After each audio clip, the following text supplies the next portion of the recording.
먼 데서 형제 자매님들이 오셨으니까요. 길게 얘기는 하지 않고요. 어, 짧게라도 먼저 홍윤희님이 먼저 하시겠습니까? 제가요? 네. 잠깐만요. 하겠습니다. 자, 우리가 지금 이사야서를 쭉 보고 있는데, 지금 이제 오늘 우리가 다루는 30장의 말씀은 남유다가 아수르의 압제에 이렇게 신음하고 있을 때의 어떤 상황입니다.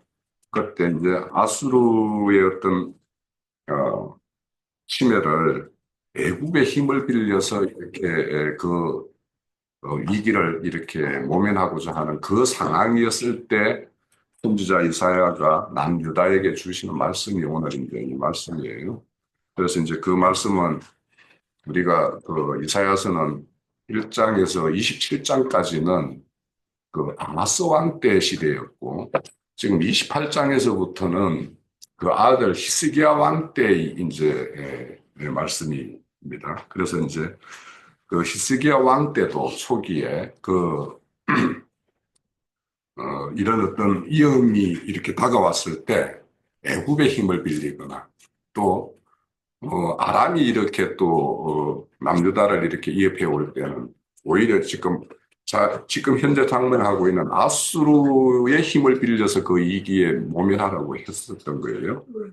그래서 이제 여기에도 오늘 말씀에도 보면 너희들이 그들의 힘을 빌리지만 그것들이 오히려 수치가 될 것이다. 이렇게 말씀하시는 것이 그렇게 반복되고 있어요. 이제 그 남유다의 역사를 보면 이제 북이스라엘과 아람의 어떤 힘을 빌려가지고 아람이 남유다에게 이제 동맹을 해서 아수르에 대항하자 했을 때 남유다는 뭐냐면 오히려 아수르의 손을 빌려가지고 북이스라엘과 이렇게 아람에 대해서 이렇게 저항을 하려고 했었고 그래서 그때 1차적인 위기를 넘기는가 했더만 그들이 결국에는 아수르에 의해서 북이스라엘과 아람이 다 이렇게 들어가 버리는 거죠.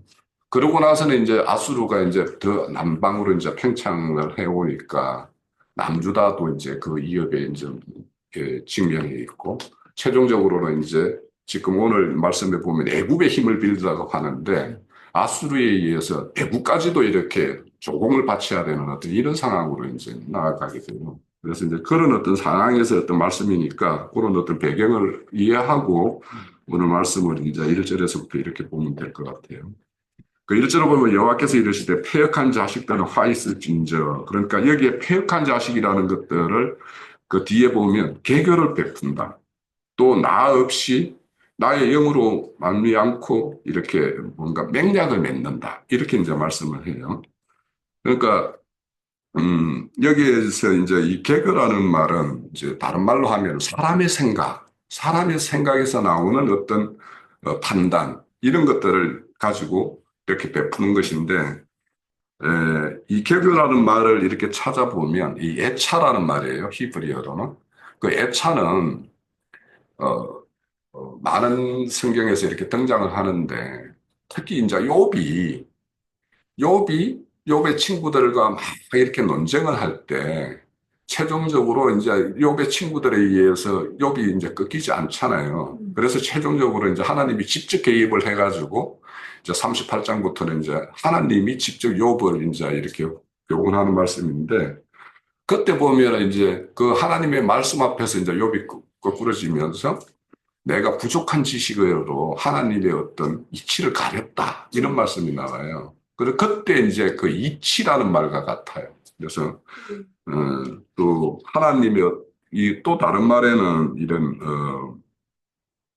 충고, 조언, 이런 말도 있고, 뭔가의 어떤 결의를 할 때, 뭔가, 어, 지금 현재 아수르가 이렇게 침략해 오는데 그에 대해서 우리가 대항하는 것은 애굽의 힘을 빌리는 것이 좋겠다라고 판단을 하고 결의를 한 거 아닙니까? 그래서 이제 여기 보면 사신을 보내고 막 이렇게 그러니까 예물을 이렇게 보내서 그들의 어떤 도움을 이렇게 구하는 어떤 이런 것들로 결정을 되었는데 그때 이제 말하는 것이 이제 여기에서 개교인데 그것은 이제 우리 신약에 오면 사람의 교훈 이런 말이 나오죠.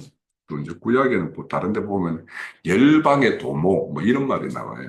그러니까 하나님이 아닌 하나님의 뜻과 생각이 아닌 사람의 생각, 사람의 이 어떤 판단, 이런 것들이 이제 다 이렇게 그걸로 행해지는 것을 개교라고 이야기하고, 그래서 그런 어떤 도모에 의해서 이제 남유다와 이렇게 맹약을 맺는데, 그것이 나의 영구로 말미암지 않다라는 것은, 너희들의 지금 이런 판단하고 생각하는 것은 너희의 어떤 이성적인 어떤 혼의 어떤 생각이나 육의 본성에서 나오는 어떤 그런 거에 의해서 이제 판단을 그렇게 너희들은 내리는 것이다라는 거죠. 그래서 이제 하나님의 어떤 뜻과 그런 것을 구했다라면 애굽에는 내려가지 말으라는 것이 하나님의 어떤 출애굽 이후에 보면 그 신명기에 보면 이제 그 왕들에게 이제 사실은 이제 그 여호수아 때까지 이제 왕을 안 두고 있다가 이제 사무엘 시대에 와가지고 이제 사무엘이 이제 사울에게 기름 붓는 때부터 이제 왕을 두게 되잖아요. 그 왕들이 어떻게 너희들이 왕을 구하는데 이방인들이 왕이 있으니까 너희들도 왕을 구하는데 너 왕을 두게 되면 그들이 너희들의 아들들을 데리고 가서 뭐 밭을 갈게 하고 경작하게 하고 막 이렇게 예, 오히려 이제 너희들이 왕이 있으면 좋을 거라고 생각하지만 너희들이 세운 사람의 왕들은 너희들을 오히려 이렇게 압제하고 너희들의 어떤 노동력을 착취하고 막 이런 걸로 쓰일 것이다라는 것이 이제 그 사무엘 상에 보면 나오죠. 근데 그 신명기 17장에 그 왕들에게 이제 모세가 이제 그 가나안 땅 들어가게 되면 그 부탁을 할 때 너희들은 말과 병마에다가 이렇게 소망을 두지 말으라고 이야기하면서 너희들이 혹시 말과 병마를 구하기 위해서 애국으로 너희 사람들을 보내는 일을 엄히 금하고 있거든요. 그래서 이제 그것을 우리가 이제 신앙적으로 보면은 출애굽이라는 것은 애굽이라는 건 세상에 이제 비유를 하잖아요. 세상에서 부름을 받았는데 또 다시 세상으로 내려가는 어떤 반복되는 것. 이거는 아담도 그런 어떤 그 가호를 범했고 그 아들 이삭도 그렇게 하려다가 하나님이 이제 막아서 못 내려가라고 하는 어떤 그런 상황이 있었는데 그와 같아요.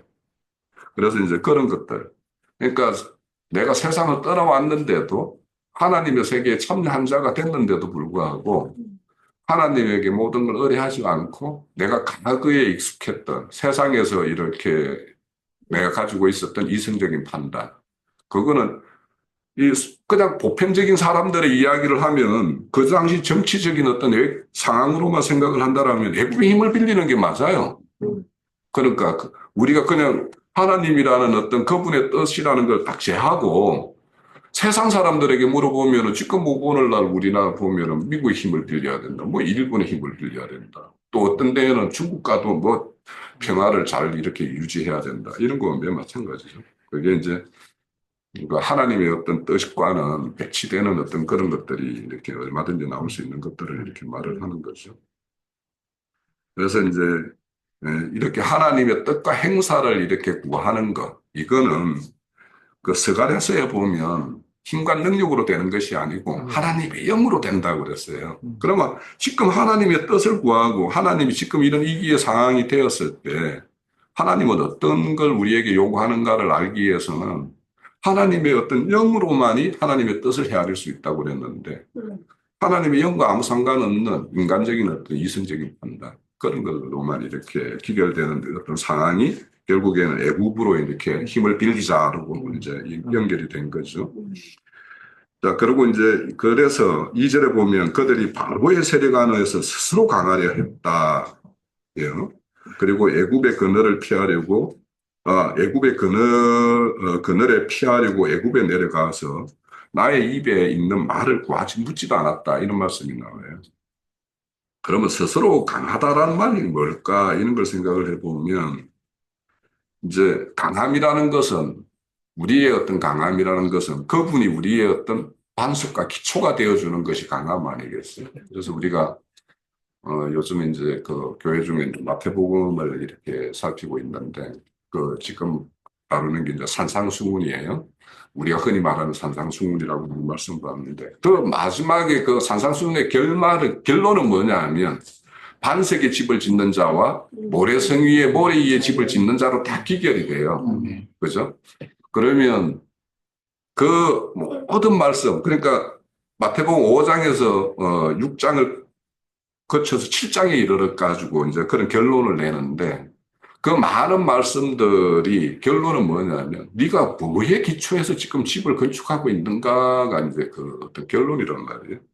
그래서 우리의 어떤 강함은 그분을 우리의 어떤 기초 반석으로 삼아서 그 위에 하나님의 말씀, 그러니까 주님이 모퉁이 돌이 되고 머릿돌이 되는 그런 어떤 교회 건축하는 것이 이제 강함인데 이들은 지금 뭐냐 하면 애굽의 어떤 그 힘을 아수르의 어떤 세력의 힘에 애굽의 세력의 힘으로서 대응하는 것이 맞다라고 이렇게 판단하는 거죠. 그런데 우리가 말씀 중에 이렇게 보면 하나님의 어떤 능력과 힘은 수에 있지 않다라는 건 수이 많이 하잖아요. 그래서 우리 요즘에 이제 또 다른 어떤 시간에 이제 그 사무엘을 이렇게 다루고 있는데 사무엘하 24장에 가면 다윗이 자신의 어떤 치세를 이렇게 지금까지 함께 하신 하나님을 이렇게 찬양하면서 마지막에 무엇을 또 우를 범하냐 하면 인구조사를 해요. 인구조사를 하다가 그 인구조사하는 것이 이제 하나님의 어떤 제됨이 돼가지고 그래서 하나님이 이제 그 선지자를 보내가지고 그 하나님의 징계로 세 가지를 이렇게 제시하는데 너 7년 동안 뭐 기근을 맞을래? 아니면 석 달 동안 누군가에 쫓겨다닐래?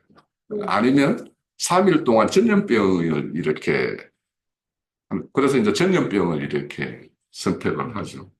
그래가지고 결국에는 이제 그걸 인해 가지고 한 7만 명이 이렇게 죽음을 당하는 사건이 있어요. 그래서 이제 하나님이 그렇게 다윗이 자신의 어떤 함께한 하나님의 어떤 공적을 인구조사를 이렇게 하는 것은 그것이 나의 든든한 힘이 되는 거다라고 생각하니까 이제 인구조사를 하는 거 아닙니까? 그래서 이제 그런 것과 같이 이렇게 강함이라는 것과 이런 것은 하나님은 수에 있지 않다라는 것인데 지금 이제 애굽을 이렇게 그늘로 이렇게 피했다라고 이야기하는데 이 그늘이라는 것은 이 그늘의 말을 볼 때 생각난 게 뭐냐면 요나의 어떤 그 말씀에 보면 박넝쿨이 이렇게 해가지고 뭐 햇빛을 가려주니까 그걸 좋게 여기다가 그 벌레가 와서 이제 박넝쿨을 다 이렇게 해야서 이제 그 그늘이 없어지니까 막 그거에 대해서 하나님에게 막 자기 분을 이렇게 내는 어떤 모습이 있어요. 이 그늘이라는 게 그런 거거든요. 지금은 현재 그늘 같지만 그것을 싹 걷어가는 거는 하루아침에도 걷어갈 수 있는 것이 이제 하나님의 행사이기 때문에 그래서 이런 것들을 보면 애굽의 그늘이라는 것은 우리가 살아가면서 여기 형제 자매님들도 한때 잘 나가는 어떤 전성기가 있었을 거란 말이죠. 그러면 그 전성기 때 그것이 다 그다가는 어떤 그런 경험들을 지금 했을 거예요. 저도 해봤고 지금도 그런 걸 당하고 있는지도 모르겠고 그런데 이제 그런 것들이 이제 경험해 보면서 세상의 어떤 가치나 그 기준이라는 것들은 하나님의 어떤 기준에 의해서 보면은 참 보잘것없고 미천한 것들인데 우리가 그 속에 있을 때는 그런 것인지 모르잖아요. 그래서 그런 것들을 보면 이제 하나님의 어떤 행사 앞에서 인간이 세우는 어떤 뜻이라는 것이 얼마나 부질없는 짓인가 이런 것들을 우리가 좀 알 수가 있어요. 그런 말씀이고 빨리빨리 좀 볼게요. 또 3절에 보면 바로의 세력이 너희 술취가 되며 애굽의 그늘이 피함이 너희의 수욕이 될 것이다. 지금 그렇죠? 그것이 지금 당면에 있어요. 그러니까 북이스라엘의 아람이 이렇게 남유다를 이렇게 이협해 올 때 오히려 아수르의 힘을 그러니까 아수르를 남유다 너희들도 들어와서 우리 상계 민족이 아수르에 대항하자라고 했는데 오히려 이제 남유다는 아수르와 가서 이제 비밀리에 만나서 이제 손을 잡아가지고 그 북이스라엘과 이제 아람의 어떤 그 압제를 이렇게 벗어났단 말이죠. 그런데 지금은 뭐냐 하면 손을 잡았던 그 아수르가 이제 남유다를 위협하는 상황이 되어버렸어요. 똑같아요. 애굽의 힘을 빌리면 잠깐은 이기를 모면할 수 있지만 그 이후에는 애굽이 이제 우리의 이기가 되는 거예요. 위기를 맞게 되는 거예요. 그러니까 세상의 어떤 돈과 권력 이런 걸 추구하다 보면 그것이 이렇게 나중에는 수치로 돌아오는 거예요. 그거 오늘날 우리나라 정치 상황을 보면 너무도 이해가 잘 돼요. 그죠? 저 사람이 그냥 그 정도에서 어느 정도에서 맞췄으면 아무 문제가 없는데 최고의 근자까지 올라가다 보니까 이제 자기 막 모든 것이 다 드러나가지고 참 일반 범인맛도 못하다라는 것을 우리가 지금 확인을 하고 있잖아요. 그러니까 그래서 이런 세상의 어떤 것들이 이렇게 수치가 되는 것들 이거는 좀 너무도 우리가 쉽게 우리 옆에서 간접적이든 직접적이든 이렇게 체험할 수 있는 어떤 그런 이야기들이다. 그래서 그 어떤 것들을 이제 그들의 힘을 빌리기 위해서 사신을 보냈는데 소아내는 하네스에 이르렀다. 이런 거고 그들이 너에게 어떤 것도 도움이 되지 않을 것이다. 이거는 우리가 이제 머리로 얼마든지 이런 말씀을 많이 들어서 알고 있는데 이게 개인적으로 이제 직접 체험을 해보면 다 체험의 어떤 역사들 다 있을 것 같아요. 여기 이제 3절에서 5절에까지 말씀하시는 것들은.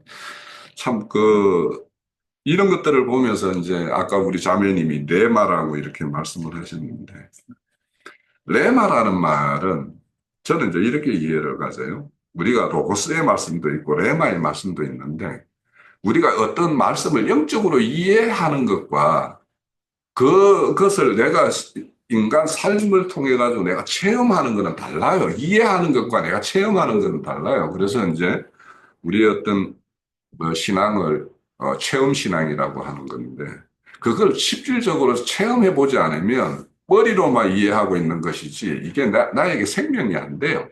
예. 그래서 우리가 직접 체험한 어떤 그런 것들이 내 인생에서 이제 앞으로의 나아가는 방향을 결정할 때 그것이 미미하거든. 뭐 크게든 이렇게 작동이 되어 갈 때 그것을 우리는 이제 내마의 말씀으로 가지는 것이 되는 것인데 그들이 이제 이 출애굽을 할 때 보면은 이제 고센 땅에서 하나님이 생육과 번성을 딱 이루게 한 다음에 이제 출애굽을 시키는데 그 출애굽의 목적은 뭐냐면 그 가나안 세력들을 이기게 하는 거예요. 근데 그 세력 대 세력으로 해서 이기는 것이라면 강약기를 40년을 다 생략하고 바로 가나안 땅으로 들어갔어야죠. 그죠? 그렇지만은 강약길 이제 40년을 경험하게 하고 나중에 이제 모압 평지에 가가지고 그 사람 수를 딱 세어보면 똑같은 수예요. 출애굽했던 수와 그러니까 그 출애굽한 1세대들은 다 강약길에 엎혀져 죽고 이제 새롭게 강약길 40년 동안 태어난 장정들이 이제 가나안 땅을 이제 진격할 때 그러니까 그런 어떤 하나님의 어떤 행사로 보면 어떤 걸로 이루어질 일이 있는가 하면 어떤 거를 이루어지지 않음을 우리에게 많이 보여준단 말이에요. 그러니까 애굽의 속성들을 다 떨쳐내지 못하면 결국에는 그것이 수치가 되고 이렇게 하는 것은 우리 신앙 과정에서 겪잖아요. 그러니까 참 하나님의 약속의 땅이라는 그 가나안 땅 들어가기 위해서는 우리가 처음 요단강을 건너서 길갈이라는 데 가서 이제 뭐 할례산에 가서 할례도 행하지만 길갈에서 애굽의 수치를 다 떨쳐버렸다라는 말씀이 나오죠. 그런 것과 같이 그 애굽이라는 어떤 속성들을 다 버리지 못하면 반드시 하나님은 우리가 주님의 어떤 세계에 들어온 자들에게 그 애굽의 걸로 인해 가서 수치를 당하게끔 만들어요. 우리가 세상 살면서 이렇게 주님 안에 들어왔다고 하지만 여전히 세상적인 것을 떨쳐버리지 못하면 그거에 의해서 내가 수치당하고 모면을 당하는 일을 하나님은 반드시 행하셔가지고 그 일로부터 나를 완전히 분리시켜서 온전한 자로 그 면에서 온전한 자로 이렇게 인도하시는 것이기 때문에 우리가 이제 이런 애굽의 수치라는 것 지금 애굽의 힘을 빌리려고 하다가 애굽의 수치를 당하는데 이거는 우리의 어떤 신앙 과정에서도 똑같습니다. 위험이 여기 왔다 하더라도 세상 것을 놓치지 못하고 세상 것 당하면 수치를 당하는 어떤 그런 것들은 반드시 있어요. 이거는 다들 경험했을 거예요. 저 경험 많이 하고 있습니다. 자, 6절에서 7절까지 볼게요. 내geb의 짐승들에게 관한 경고라. 사신들이 그들의 재물을 어린 나귀 등에 싣고 그들의 보물을 낙타안에 얹고 암사자와 숫사자와 독사에 및 날아다니는 뱀이 나오는 위험한 공고한 땅을 이렇게 거쳐서 비로소 애굽에 가는 거예요. 자, 우리가 애굽에 갈 때 보면, 그러니까 세상 것을 이렇게 볼 때 그냥 내달라서 그냥 세상으로 가지 않아요. 하나님 눈치를 봐요. 솔직히 말하면. 아, 이거는 아닌데 하면서도 마음이 이미 세상 것으로 온전히 이렇게 떨쳐 못한 어떤 그 연줄이 있으면 눈치를 보면서 그 길로 가요. 그러다가는 이제 당하는데, 여기 보면은 내geb에 이제 이렇게 갈 때 보면은 암사자나 숫사자나 독사, 불뱀이 날아다니는 그 험한 어떤 공고한 땅을 거쳐서 이제 애국까지 내려가가지고는 애국에 가서 그 힘을 빌리지만 수치를 당한다라는 거예요. 그러니까 우리가 어떤 한 면에서는 이게 옳음에도 불구하고 하나님의 뜻은 여기 있음에도 불구하고 있다라고 우리가 머리로는 이해를 하면서도 그것을 거기에서 딱 멈추지 못하고 거기를 이렇게 가는 경우가 많이 있어요. 저는 개인적으로 그런 경우 많이 합니다. 그러면 반드시 그때 가서 어떻게 용케이 갔다 하더라도 끝내는 수치를 당하는 것을 많이 봐요. 네. 저는 이런 것들을 제가 죄송합니다. 주식하면서 많이 느꼈어요. 뭔가 용케 해가지고 뭘 막 불려놓은 것 같은데 어쩌다 보면 한 방에 그냥 싹 없어지고 깡통계좌가 되고 하는 것들, 그런 것들을 많이 경험을 했었는데, 그래요. 지금 뭐냐면 아수르의 어떤 그런 삼엄한 어떤 경계가 이루어지고 있는 상황이어서 이 남유다가 애굽에 내려가려면 그들의 눈치가 있는 거 아닙니까? 눈치를 봐야 되는 거죠. 그런데 용케이 이제 그들의 어떤 뭐 눈을 피해서 이렇게 사실을 보내가지고 이렇게 언조를 이렇게 했다 하더라도 그럴 수가 없다라는 거예요. 그래서 하나님이 그들의 어떤 행사를, 그러니까 저는 말씀 보면은 여호와 하나님은 나의 높은 망대요 이런 말이 있어요. 그분은 높은 데에서 이렇게 우리를 이렇게 내려보고 있는데 그의 어떤 눈을 피해 가지고 내가 용케이 뭔가 내 뜻을 이렇게 이루었다 한들 그것이 하나님이 어떤 하나님은 다음 스텝을 딱 준비하고 있는데 그것이 나는 하고 용케이 뭐 피했고 잘 이렇게 마무리됐다라고 할 수 있겠는가. 그래서 이제 그렇지만 애굽의 도움은 헛되고 무익하니 그러나 내가 애굽에 가만히 앉으면 라합이라 이크라. 요 애굽을 라합이라고 이야기해요. 이 라합이라는 것은 이제 고대 그 뭐 신화나 이런 데 나오는 바다에 사는 뭐 괴물이래요. 괴물이라는 거죠. 그러니까 바다에 사는 괴물이라니까 그 바다를 이렇게 지배하는 뭔가 세상이라면 애굽이라면 바로가 이제 통치하는 어떤 세계일 것이고. 그런데 이제 이런 말씀들이 기록된 말씀들은 뭐냐면 믿는 우리에게 준 거 아닙니까? 그러니까 믿는 우리에게 주는 것인데 우리 세계, 믿음의 세계라고 하는 그 세계에는 이 라합이라는 존재가 없을까 말이죠. 만약에 그 믿음 세계에 역사하는 라합이 없다라면 이런 성경은 우리에게 줄 이유가 없는 거죠. 그러니까 우리 믿음 세계에도 얼마든지 괴물 같은 라합이 얼마든지 있다라는 거예요. 그래서 그런 라합이 주장하는 것은 결국에는 이렇게 남유다가 위기에 직면했지만 최종적으로 자기의 힘을 이렇게 빌리러 오게끔 하는 어떤 그런 역사를 하는 것이 라합의 계계일 거란 말이에요. 그래서 오늘날 교회 중에는 보면은 이제 다윗이 말년에 이렇게 최종적으로 블레셋과 싸움할 때 그 등장하는 인물들이 뭐냐면 거인족들이라고 이렇게 소개되고 있어요. 그러면 그 거인족, 또 우리 창세기 6장에 보면 네피림, 이런 자들이 누구일까? 그러니까 그들은 분명히 힘이 있죠. 일반 그 사람들은 세계는 평신도와 성직이라는 제도를 이렇게 분명히 나눠 가지고 그러면은 자신들은 성직이라는 뭔가를 이렇게 행하는 자, 이런 자들이 혼자들 아니겠어요? 거인들이. 그래서 이런 어떤 교회 중에 세상의 어떤 그런 기조, 이런 것들이 이렇게 요즘에 이제 교회들이 세상에 이렇게 자꾸 이제 먹혀들어가는 어떤 그런 것을 우리가 이제 보지 않습니까?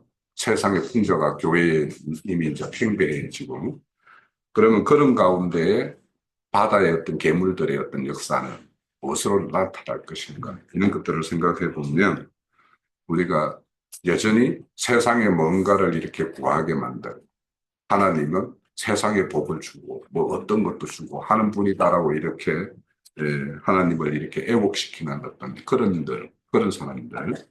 그런 사람들이 이와 같이 애굽의 어떤 괴물, 하나님이 보실 때는 라합의 뭐 졸개, 라합의 어떤 부류 이렇게 이제 여길 거다라는 생각이 들어요. 그래서 오늘 이제 말씀을 정리하면 우리가 인생 살다 보면 과거에 우리가 몸담았던 것이 세상이라는 것에 몸을 담아 있었고 이제 그것으로부터 우리가 완전히 결별되는 것이 사실은 이제 저희들 모임에서 주장하는 그 혼의 구원인데 그런 어떤 것들을 위해서는 하나님께서는 이는 체험, 저는 체험해요. 그래서 그런 것들로부터 우리가 말 못하지만 수치를 당하는 일들이 많이 있어요. 그러니까 남들이 다 알고 있는 어떤 수치가 있는가 하면 남들에게 말 못하는 나만이 알고 있는 그런 수치들을 당하는 것들이 있을 거예요. 그래서 이런 것들이 결국에는 어디에서 오는가? 나에게는 온전히 애국가의 어떤 연을 모든 것을 끊지 못한 그런 것들에서 이제 비롯되는 것이 아닌가 이런 생각을 하면서 오늘 이제 이사야서 30장 첫 단락의 어떤 말씀들을 좀 저는 정리를 하고 있습니다. 예, 제 생각을 마칩니다. 전체적으로 하고요. 로마서 7장을 같이 한번 보도록 하겠습니다.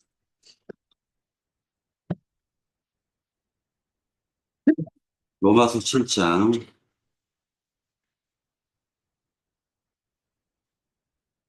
1절, 2절만 같이 볼게요. 1절, 2절.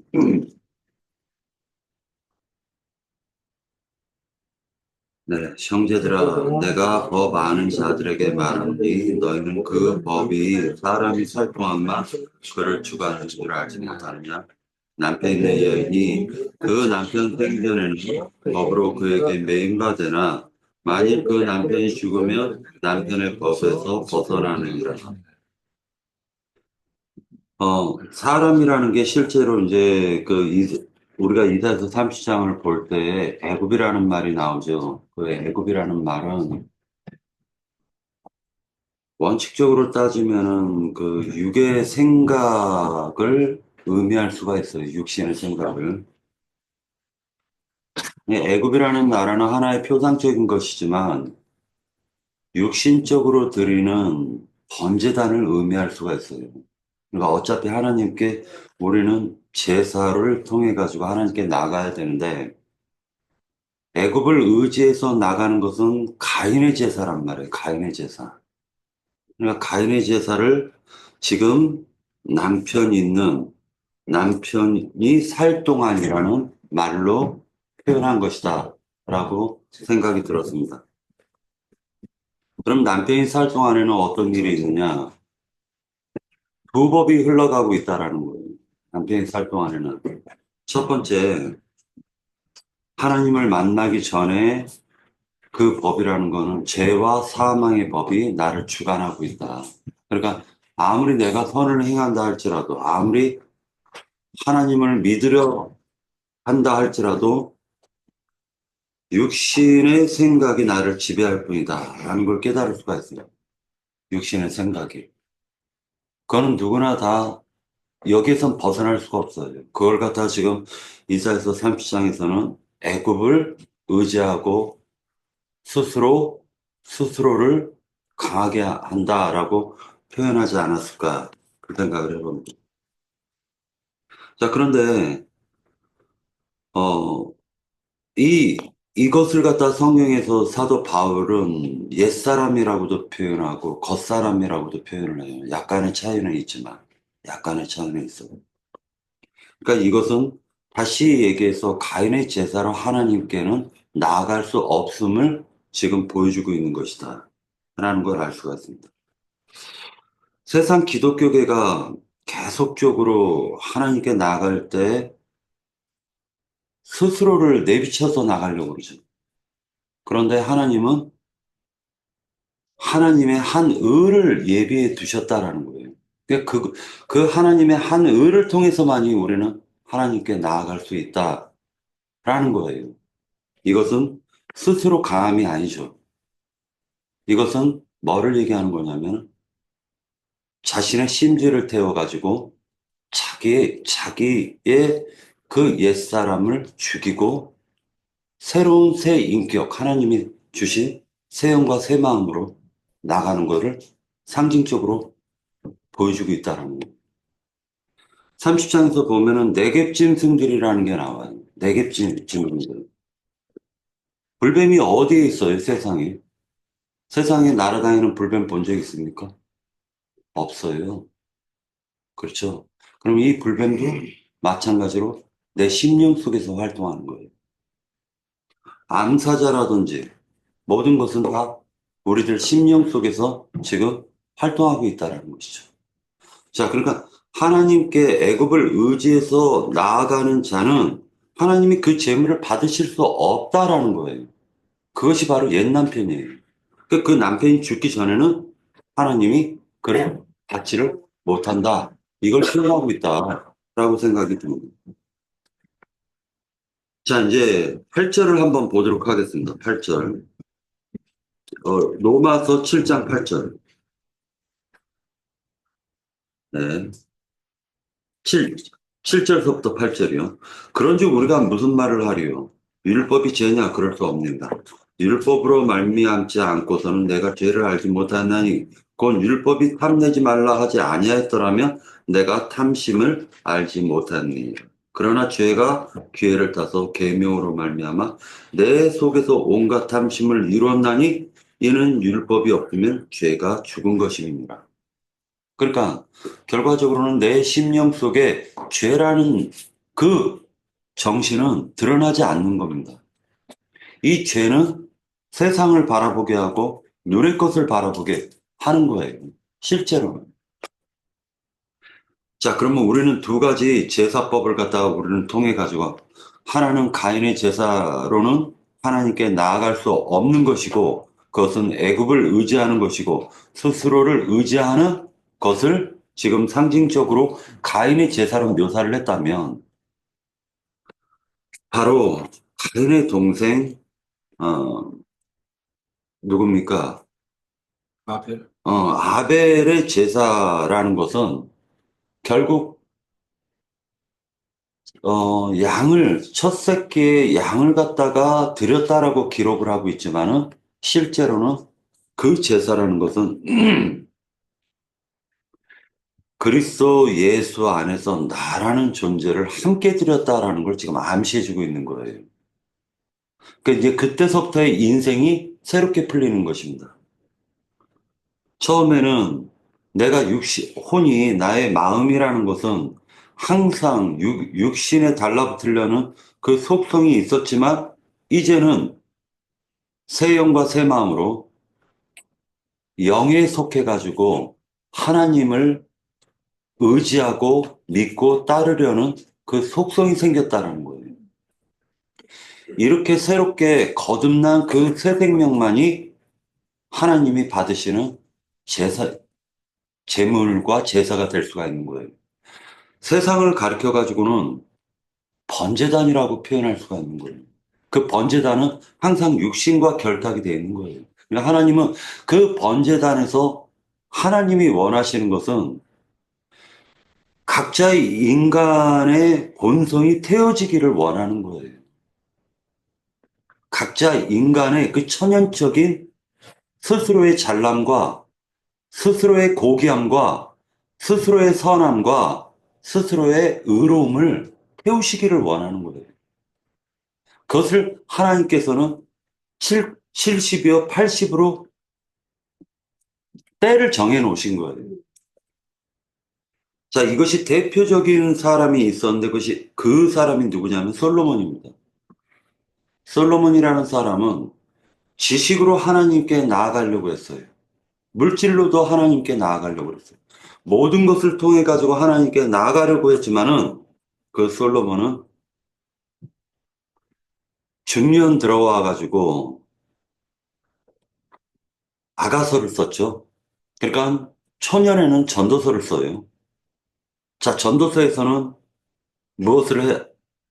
하지 말아라, 지혜를 배워라, 뭐를 해라, 이렇게 나오지만 중년 들어와 가지고 아가서에서 술람이라는 여자를 갖다가 사랑하게 되는 거예요. 그 술람미라는 그 여자는 피부가 검은 여자예요.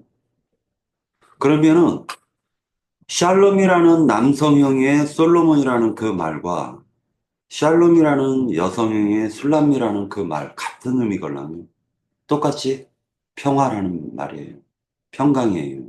그런데 같은 말이 남성형이냐 여성형이냐라 구별이 돼 있다라는 거예요. 그런데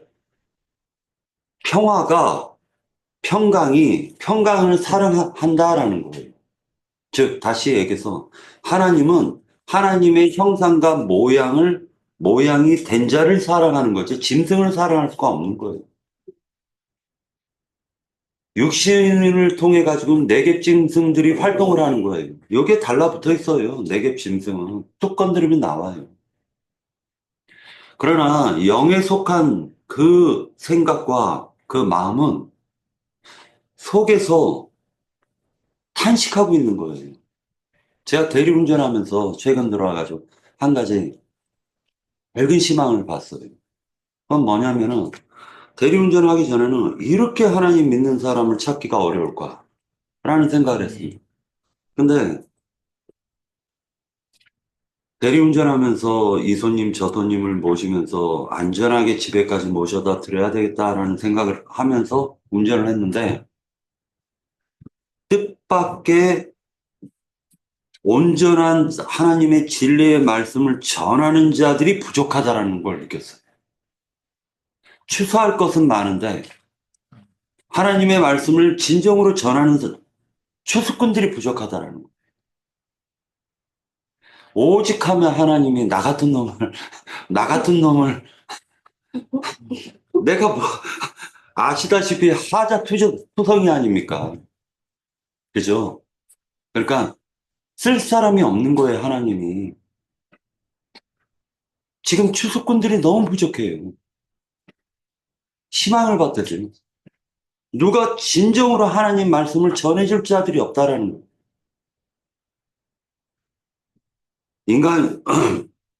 인간의 사악함도 보지만, 인간이 참된 진리의 말씀을 듣지를 못하고 있다. 지금 이 시대는. 왜? 거짓이 판치는 시대니까. 결론 내리겠습니다. 짧게만, 제가 이제 느낀 것만 얘기하도록 하겠습니다. 전도서에서 보면은 솔로몬이라는 분이 일체의 비밀을 깨달아요. 그것이 뭐냐면 모든 것이 헛되나, 다시 얘기해서 육신을 의지하는 나 자신의 내 모든 삶은 다 헛되지만 헛되지 않은 것이 있다. 그것이 바로 생명을 주신 하나님으로부터 와서 그 생명을 가지고 하나님께 가는 것만이 헛되지가 않은 거예요. 다시 결과적으로는 뭐냐면 믿음으로만 하나님께 나아갈 수가 있는 거예요. 믿음이 바로 예수님이에요.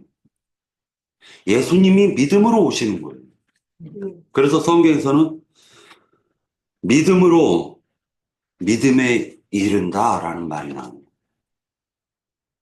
그 믿음을 이루시기 위해서는 태우시는 거예요, 번제단에서. 우리는 이 애굽이라는 세상 가운데 태울 것도 바로 나예요. 하나님은 같이 하나님과 나라는 더러운 본성이 십자가에서 같이 타기를 원해요. 그리고 부활하신 하나님 속에서